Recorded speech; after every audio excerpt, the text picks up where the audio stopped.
नमस्कार, आप देख रहे हैं हलचल न्यूज 24 और आज हम आपको सारण जिले से एक बहुत ही अच्छी और बेहतरीन खबर दिखाते जा रहे हैं।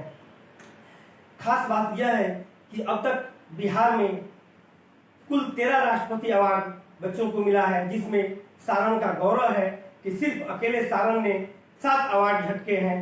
और आज हम एक नई छात्रा से मिलाने जा रहे हैं आपको, ममता कुमारी, जो कि राष्ट्रपति पुरस्कार के लिए चयनित हुई है। आइए हम सीधे बात करते हैं ममता कुमारी से। जी ममता कुमारी, बताइए।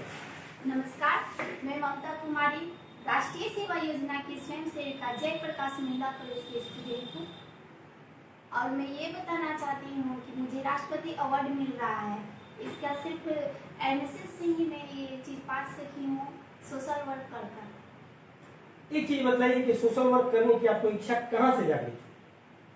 सोशल वर्क करने की इच्छा जब मैं ऐसे स्कूल टाइम से ही कुछ ना कुछ लोगों के प्रति काम करना या फिर वर्क करना अच्छा लगता था। लेकिन जब मैं जेपीएम कॉलेज में गई और वहाँ पे मैं जब एनएसएस से जुड़ी, प्रीति दी हमारी सीनियर दी हैं, उन्होंने मुझे एनएसएस से जोड़ाया।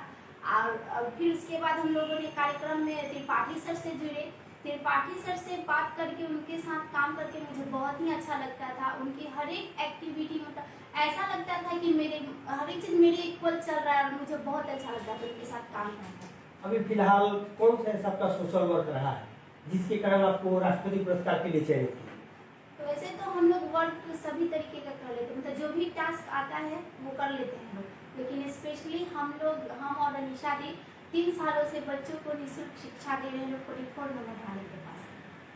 आपको कैसे जानकारी मिली कि आपको राष्ट्रपति पुरस्कार के लिए चयनित किया गया? कल कॉल आया था रीजनल डायरेक्टर सर का और हरीशचंद्र सर का आया था। उन्हीं लोगों ने मुझे मैसेज दिया कि मेरी सिलेक्शन हुई है। चलिए, आप अपनी सफलता का श्रेय किसको देना चाहिए? ऐसे तो देखा जाए सबसे पहले त्रिपाठी सर है, जिन्होंने मुझे पहले तो होता है कि हमारे अंदर ही खूबियाँ छुपी रहती है लेकिन हम जानते नहीं हैं। मेरी खूबियों को निखारा सर ने, त्रिपाठी सर ने। और प्रीति दी बहुत सपोर्ट करती थी, जब वो थी सीनियर तो बहुत सपोर्ट करती थी। और इस टाइम में अनिशा दी जो हम लोग साथ में वर्क करते हैं, तो हम लोग एक दूसरे से ही डिसीजन लेकर इस टाइम ये वर्क करना त्रिपाठी सर के जाने के बाद। और कभी बहुत कन्फ्यूज हो जाते थे लोग कि जो कर रहे हैं लोग सही है या गलत, तो हम लोग अक्सर त्रिपाठी सर से बात भी करते थे कि हमें क्या करना चाहिए और वो अच्छे तरीके से बताते थे और हम लोग उसको करते थे लोग। और उससे भी नहीं होता था तो मंटू भैया के पास भी फ़ोन करके बात करते थे लोग, ये भी हम लोगों को सोल्यूशन देते थे। मतलब सीनियर लोग का बहुत सपोर्ट रहा हम लोगों के लाइफ में और त्रिपाठी सर का बहुत ही ज़्यादा। जैसे ही आपको सूचना मिली कि आपका नॉमिनेशन राष्ट्रपति पुरस्कार के लिए हुआ है और आपका चयन किया गया, तो आपको कैसा अनुभव? पहले तो मुझे विश्वास ही नहीं हो रहा था कि रिजल्ट आ गया, क्योंकि हम लोग रिजल्ट का काफ़ी टाइम से वेट कर रहे हैं लोग और ये इतना लेट से कभी रिजल्ट आता नहीं है। तो मुझे लगा कि शायद मतलब रुक गया हो, किसी वजह से नहीं आ पाएगा रिजल्ट। लेकिन अचानक से जब मुझे पता चला तो मैं बहुत शॉक्ड रह गई और मैं बार बार सर से पूछ रही थी कि सच में सर आ गया रिजल्ट। सर बोले कि तुमको विश्वास नहीं हो रहा है और बार बार फ़ोन भी कर रहे थे, बता भी रहे थे, लेकिन कुछ टाइम तक मैं शॉक थी, क्या कोई बोल रहा है समझ में भी नहीं आ रहा था। जब रीजनल डायरेक्टर सर से बात हुआ तो उन्होंने साफ साफ लफ्ज़ों में बताया कि नहीं, तुम सेलेक्टेड हो और तुम तैयारी करो, जो मेल भेज रहे हैं उसको परफॉर्मेंस है उसको क्लियर करके मेरे पास सेंड करो। ये पुरस्कार समारोह किस दिन को आएगा? ये 24 तारीख को हुआ, 24 सितंबर को दिल्ली में। हाँ, दिल्ली में। आप कब जाएंगी छपरा से? 20 तारीख। 20 तारीख। चलिए, आपको आपकी सफलता पर हलचल न्यूज की तरफ से बहुत बहुत बधाई। और आपके साथ आपकी सहेली है जिन्होंने वर्ष 2019 में राष्ट्रपति पुरस्कार प्राप्त किया, उनका भी आपको मार्गदर्शन मिलता है। तो आइए हम चलते हैं 2019 की राष्ट्रपति पुरस्कार से सम्मानित। आपका नाम? मेरा नाम कुमारी अनिशा जी। बताइए, आपको कैसे अनुभव हुआ जब राष्ट्रपति ने खुद आपको अपने हाथों से सम्मानित किया? हाँ, जैसे कि मतलब वो आपका अनुभव मैं दर्शकों के साथ शेयर करना चाहूँगा। जी मैं बताना चाहूँगी कि मतलब ऐसे तो शब्दों में बताया नहीं जा सकते कि कैसा लगा मुझे। मतलब कभी भी जब मैं खुद जब राष्ट्रपति श्री रामनाथ कोविंद जी से मैं जब दे रही थी पुरस्कार, तो मुझे लगा कि मतलब सबसे बड़ी बात है कि मेरी पेरेंट्स वहाँ पे मेरे साथ थी, ममता भी मेरे साथ थी और सर भी, त्रिपाठी सर भी मेरे साथ थे, जो यहाँ तक उनके वर्क के कारण मैं वहाँ तक गई। और मुझे लगा था कि मैं ये मेरी रिस्पॉन्सिबिलिटी मिली है और ये शुरुआत है और अभी मुझे बहुत कुछ करना है देश पे, सबके लिए। यही बस मेरे अंदर चल रहा था। तो वही सीख आपने अपनी सहेली को भी दिया कि वो भी उसी रास्ते पे, उसी नक्शे कदम पर बढ़ते हुए राष्ट्रपति पुरस्कार को प्राप्त करने की और अग्रसर हो गई। ऐसा तो कभी हम लोग ने सोचा ही नहीं, हम लोग बस वर्क करते चले गए साथ में, और कब नहीं पता चला कि हम लोग एक दूसरे का मतलब सपोर्टर बन गए। जैसे कि आप सभी पहचान ली कि ममता निशा है, तो एक ही है। और मैं कभी ऐसा ना मैं सोची थी ना मैं कभी इसको ऐसा बताई कि हाँ अवार्ड तुमको भी आगे लेना है। बस ऐसा आया प्रपोजल और मैंने भरा कि हाँ हम लोग कर सकते थे, वो ऐसी लायक हो कि तुम डिजर्व करती हो, सब बोलते थे, मैं नहीं सब बोलते थे। और बस हम दोनों ने इस क्या कहते हैं ये संघर्ष पे स्ट्रगल को अब यहाँ तक कर दिया कंप्लीट। बस यही है, ऐसा कभी सोचा नहीं कि लेना ही है। आप अपनी सफलता का श्रेय किसको दे रही? मैं जैसे कि पेरेंट्स, त्रिपाठी सर और एनएसएस के सभी सीनियर्स, एपीटी भी हो, मंटू भी हो, जो भी सारे सीनियर्स ने सपोर्ट किया है। ममता मेरे भी उस टाइम मैं भी बोली थी कि ममता लोग को बहुत सपोर्ट की है ये सी, तो बस सभी लोग हैं।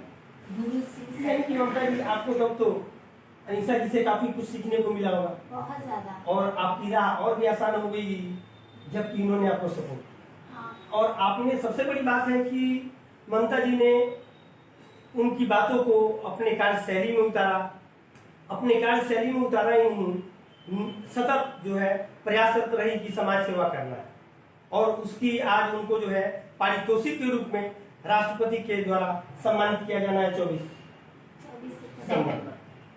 आइए हम अब पूर्व में राष्ट्रपति पुरस्कार प्राप्त कर चुके मंटू कुमार यादव जी से आपकी मुलाकात कराते हैं।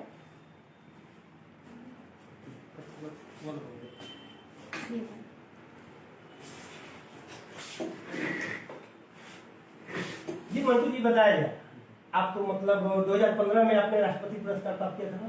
हाँ, 2015 में प्राप्त किया, उसके बाद सतत आप समाज सेवा में जुटे रहे।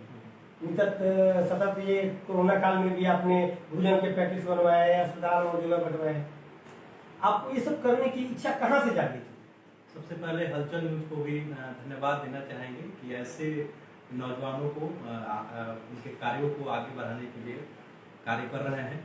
और हम बता दें कि अवार्ड लेना इतना ही सही बात है जब उसके जिम्मेदारियों को आगे बढ़ाना। हमने जब 2015 में अवार्ड लिया था इंदिरा गांधी राष्ट्रीय सेवा योजना पुरस्कार, तो हमने सोचा कि ये मेरे लिए अवार्ड ही नहीं है, ये मेरे लिए जिम्मेदारी है देश को आगे बढ़ाने की। बिल्कुल सही। और हमने 2016 में फेस ऑफ फ्यूचर इंडिया का गठन किया और लगातार उसके साथ हम काम कर रहे हैं, क्योंकि मेरे अंदर जो है एनएसएस का ही जो एनएसएस के अंतर्गत हमने जो काम किया था वही विचारधारा मेरे अंदर है, और उस विचारधारा को आगे बढ़ाने का हम लगातार प्रयास कर रहे हैं। और यह अवार्ड तब सफल माना जाएगा जब उस अवार्ड के माध्यम से जो हमको मिला है उसके विचारों को पूरे हिंदुस्तान ही नहीं पूरे वर्ल्ड तक पहुंचाएंगे, तब मेरे लिए अवार्ड सार्थक होगा। आपको बतला दें कि सारण का ऐतिहासिक महत्व पूर्व से ही गौरवशाली रहा है, और जिसका ताजा उदाहरण आज यहाँ के युवाओं ने दिया है। बिहार में यहाँ 13 राष्ट्रपति पुरस्कार आए हैं, जिसमें सिर्फ सारण ने अकेले 7 राष्ट्रपति पुरस्कार प्राप्त किया है, और जिसमें 2 राष्ट्रपति पुरस्कार प्राप्त युवाओं से हमने आपकी बातचीत कराई, और तीसरी ममता जी हैं जो कि राष्ट्रपति पुरस्कार के लिए नामित हो चुकी है और प्रस्तावित भी थी। अब उनको सम्मान के लिए हलचल न्यूज की तरफ से मैं अग्रिम बधाई देता हूँ। यह पुरस्कार जो है राष्ट्रीय सेवा योजना दिवस पर दिया जाता है, 24 सितंबर को दिया जाएगा। और हर बार राष्ट्रपति महोदय अपने हाथों से देते थे, लेकिन अब की बार कोरोना गाइडलाइन के कारण जो है वर्चुअल दिया जा रहा है। सारी व्यवस्थाएं उसी तरह की होगी, दिल्ली बुलाया जाएगा, शायद सब कुछ होगी लेकिन वर्चुअल होगी। राष्ट्रपति महोदय थोड़ा दूरी पर रहेंगे, वो राष्ट्रपति के दरबार हॉल से वहाँ से वो लाइव होंगे, और यहाँ खेल मंत्री रहेंगे और मंत्रालय से रिलेटेड सारे लोग रहेंगे, और तब राष्ट्रीय सेवा योजना दिवस कहीं दिया जाएगा। चलिए, आप देश के मतलब सारण जिला की युवाओं को क्या शिक्षा देना चाहेंगे, क्या मतलब बतलाना चाहेंगे, ताकि उनमें भी ये ललक जगे और वो भी अपने कर्म के साथ राष्ट्रपति पुरस्कार और बड़े बड़े पुरस्कार प्राप्त कर सारण का गौरवशाली इतिहास बनाए? सबसे बड़ी बात यह है कि किसी भी राष्ट्र के युवा उस राष्ट्र की आन बान और शान होते हैं, और देश को आगे बढ़ाने की जिम्मेदारी युवाओं के कंधे पर होती है। तो हम बताना ये चाहेंगे कि जब आप यूथ हैं उसी समय देश को आगे बढ़ाने के लिए बहुत चीज कर सकते हैं, लेकिन आज देखा जा रहा है कि यूथ सबसे ज्यादा मनी माइंडेड होते जा रहे हैं। तो ये हम आप सभी से बताना चाहेंगे और दर्शकों के माध्यम से पूरे लोगों तक यह पहुंचाना चाहेंगे और सारण के युवाओं को खासकर कि आप सभी देश के निर्माण के लिए आगे बढ़ें और प्रयास करें कि हमारे कार्यों से देश आगे बढ़े और हमारा देश के कोई भी कार्य राष्ट्रहित की कसौटी पर कसकर करेंगे तभी हमारा देश बुलंद होगा। देश के लिए कुछ भी काम करना है, अपने देश के लिए करना है, अगर पढ़ाई करना है वो देश के लिए करना है।